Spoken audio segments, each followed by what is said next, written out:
Yaani leo mie napendwa kisa harufu ya ugoro. Tena ugoro nimevuta juzi. Mimi mwenzako ndo ugonjwa wangu huo baba.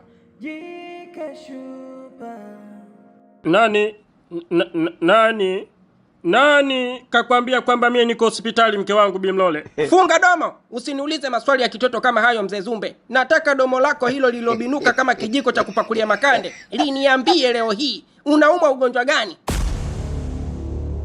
Ina maana hujasikia swali, hujanielewa ama unaleta dharau. Nimekuuliza unaumwa ugonjwa gani mzee Zumbe?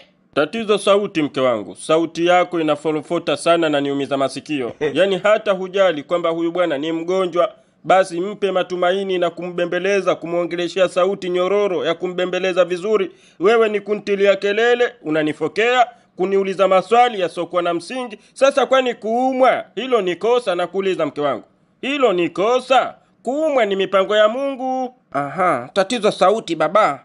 Tatizo sauti si ndio mzee Zumbe? Basi nashusha sauti yangu inakuwa nyororo kama unaoisikia, ya chini kabisa. Naomba uniambie we mwanaume, utumie domo lako hilo, nataka domo lako limanguke lenyewe. Uniambie unaumwa ugonjwa gani babangu? Unaumwa ugonjwa gani?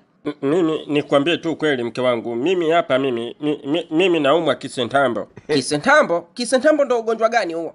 Ni uchovu tu wa mwili. Mwili unachoka na legea, uti wa mgongo naona unavyegeta. Ndio nikaona pale nilipo